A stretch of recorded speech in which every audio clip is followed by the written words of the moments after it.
So your book has some very good examples of potential energy graphs and different things that we can do with interpreting them.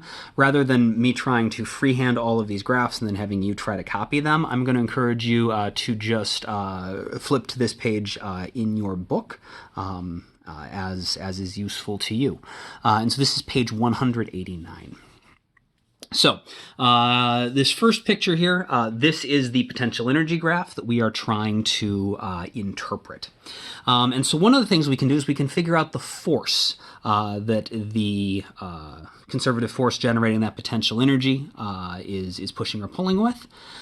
We know that the force is the opposite of the slope of our potential energy graph. And so at the beginning, our slope is 0, and so negative 0 is still 0, and so the force for this first bit is 0. And so over here we have the force graph. It's the same positions, but whereas this graph shows the potential energy, this graph is showing the force. So we start off with the force as 0. Then we have a negative slope. And a negative slope, since the force is the opposite of the slope, means we have a positive force, so a force pushing in the positive direction. We see the slope is initially getting steeper and then getting shallower, so it's initially getting to be a larger negative value and then a smaller negative value. So our force is going to initially be a larger positive value and then a smaller positive value. That's exactly what we see here. We see a region where it's all positive. At first it is getting larger and then it's getting smaller. Then we see a region where we have a positive slope. That must mean we have a negative force. Again, getting larger and then smaller. And we have that corresponding region here where we have this negative force that is getting larger and then smaller. Remember, in the negative region, larger means getting further from 0. Smaller means getting closer to 0. So this part with the negative slope here is getting larger. This part with the positive slope is getting smaller. Then we have a negative slope. That must be a positive force, and so we see that part right here. Again, getting larger and smaller. And then we have a positive slope getting larger and smaller, so that must be a negative force getting larger and smaller. And then at the end, we have a force of, or slope of 0, which means the force has to be 0 again. Okay, so this is the potential energy curve for a system, and how the system is going to behave is going to depend on how much total energy we give it. So these are, if we could theoretically get the object into all of these positions, this is how much potential energy it would have. But just like if we put a pendulum in a certain starting position, it's not going to swing to every single position. It's only going to have a certain range it can exist in. And that's defined by how much total mechanical energy it has. So in the next picture here, we have a line showing what the total mechanical energy is. So let's say we give it 5 joules of mechanical energy. And this might be done by compressing a spring by a certain amount or lifting an object up a certain amount. But somehow we've put some work into the system. We've given the system a certain amount of energy. In this case, we've given it 5 joules. And so if we give it 5 joules of energy, that means that it could potentially exist at any of these points. Just like our pendulum can swing back and forth through certain points, our mass spring system can swing back and forth, can bounce back and forth through certain points if we give it a certain amount of energy. But it can only be at positions where the potential energy is less than or equal to the mechanical energy. If we've got 5 joules of mechanical energy, we could have 5 joules of potential energy, we could have 4 joules of potential energy, we could have 0 joules of potential energy, because the rest would just be kinetic. But we could not ever have 6 joules of potential energy, because the total energy we have is only 5. And so this area below our mechanical energy line defines all of the positions that our system can actually exist in. If we want to figure out how fast it would be, and what it'll do is it'll just, if it starts at any, let's say we start it here, right? So we have a negative slope, which means we have a positive force, which means it's going to get pushed to the right. And if it gets pushed to the right, its position is going to move to the right. And so it's going to move over a little bit, and it's just going to sort of follow along the curve. And so it's going to keep on getting faster and faster and faster as it moves to the right because it's losing potential energy until it gets to here, at which point it would start gaining potential energy and losing kinetic energy. And it'll actually, you can think of this just like a little like dish or something that a marble is rolling around in. It'll just keep rolling along until it hits our mechanical energy line. And you can see it's not actually going to hit it over here, so we'll talk about that in a second. So at any given point, whether we start at the beginning or any point along here, we can figure out how fast it's going and what its kinetic energy is, because we know the total energy is the mechanical energy. And so whatever isn't potential energy has to be kinetic energy. And so at the beginning, if we started right at this initial position, at that point the potential energy is the same as the mechanical energy. So the kinetic energy has to be 0 because there's nothing left. Which means it would not be moving, so it'd be like releasing it from rest at this point. But then like at some point down here, it doesn't have very much potential energy, and so it's got to have a bunch of kinetic energy, and the kinetic energy's got to just be whatever the difference is. So if your potential energy graph is down here, but your mechanical energy, your total energy is up here, whatever's left, whatever this difference is, has to be your kinetic energy. So you can figure out what the kinetic energy is, and if you know the mass, you could solve for exactly how fast the object is going at any position on your potential energy graph if you know what the total mechanical energy of the system is. So in this case, the object is going to start here at rest.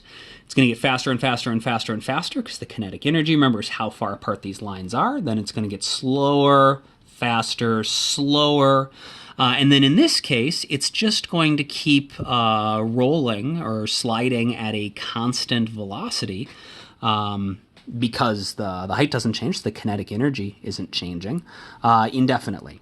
And so instead of having a bowl that the object is maybe moving back and forth in, here maybe we have a table that's kind of warped at one end.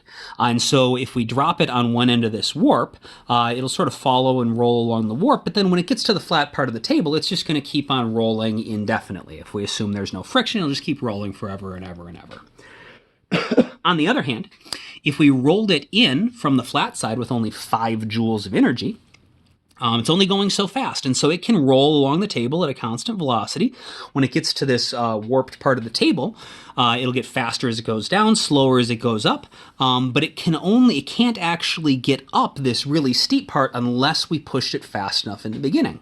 But if we only gave it 5 joules of energy in the beginning, it's not going to be going fast enough to get up past this point. And so in that case, it would roll along the table, go along here, get up to here, and then at this point, it would have to turn back around and go like that.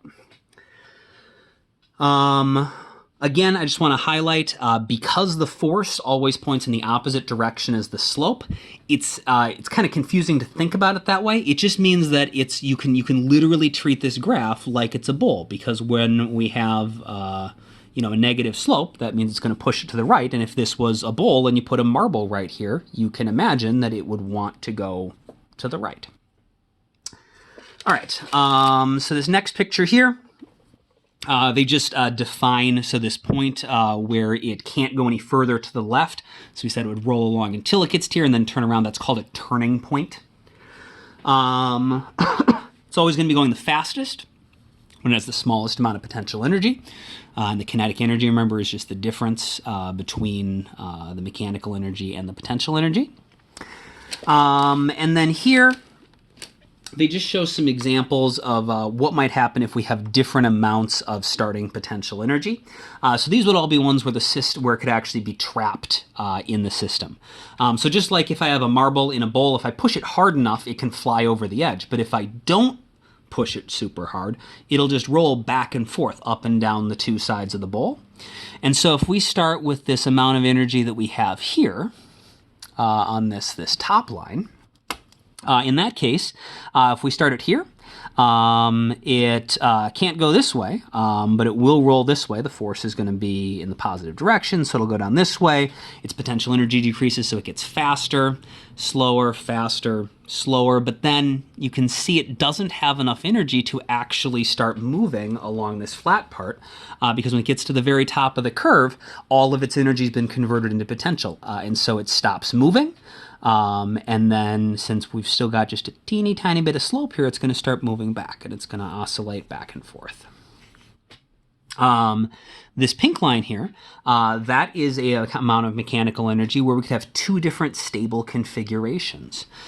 So if we started off somewhere over on the left side, and it could be that, we drop it from up here with this amount of mechanical energy. It could be that we start at the bottom and we shove it and we give it kinetic energy, but it still has this much mechanical energy. It would move back and forth over here, but it's not able to get over the bump. We could give it the exact same amount of energy, but if it's over on the right side, it's going to get stuck over here. And then this green line shows an amount of energy where it could be doing sort of two very different things. If we give it enough energy, so maybe we lift the object up to set it inside of our little bowl or whatever system this represents, and we release it from here, over here, it still has space to move and oscillate back and forth. But over here, that energy is just enough to get it into the system and set it here, and it's going to just sit at the bottom of this curve and not move. It's got no kinetic energy. If this green line is our kinetic energy, or if this green line is our mechanical energy, then all of it is potential energy, and so the object's not going to move. And so when we put the object here, it's not going to move. We can see that the slope of the graph is 0, so there's no force acting on it, and it's just going to sit and be stable. And then the last thing to mention is, and they talk about this on the next page in the book, is the idea of different equilibria. They're not going to ask you, I've never seen it before on the AP test to actually define each of the types of equilibria, but they're just worth knowing. So there's three kinds of equilibria: a stable equilibrium, an unstable equilibrium, and a neutral equilibrium. So if the object is sitting like if we put the object at the very, very top of this this pink line here, of this little hill here, if we just set it there, you could imagine trying to balance a marble at the very, very top of like a bump, and that would work until it started to move, but then it would immediately shift to one side or the other, and then it would be stuck on either side. And so equilibrium would be a place where it could be at rest, but it would be stuck. It would be, but in this case, if it's at the top of the hill, we call it an unstable equilibrium because it's not really like stuck there. Like if anything happens to it, it's immediately going to shift and go somewhere and start moving around. And so it can't stay there stably. So the opposite of an unstable equilibrium is a stable equilibrium. So that would be, for example, if it's at the bottom of this dip here. So just like we could balance a marble at the top of here, we could balance a marble at the bottom of here. The difference is here, up here, if we bump it a little bit to the left or the right, it immediately leaves that position and starts doing all sorts of stuff if it's unstable. Down here, it's what we call a stable equilibrium, because if we bumped the marble a little bit, either to the left or the right, it would immediately just go back to its equilibrium position. So if it started at the bottom of the hill and we bumped it a little bit, it might move over a little bit, but then it would just come back. And so it's stable. It would be like sort of self-correcting. So unstable, it rolls away. Stable, it wants to come back. And then neutral equilibrium would be like if we just set the marble up here on the flat surface. So there's no force acting on it, just like here. The slope at the top of the hill and the bottom of the hill is 0. Here, it's 0. But if we bump it a little bit, it doesn't return, it doesn't, self-correct and bring itself back to its equilibrium position, so it's not a stable equilibrium, but it's also not going to do this crazy thing where it immediately goes off and gets locked in some other set of motion like our unstable equilibrium. We're just going to bump it, and it's just going to maybe slowly roll along to the left or to the right, depending on how much energy it has and what direction it gets bumped. But it's not going to do either the stable or the unstable thing, and so we call that a neutral equilibrium.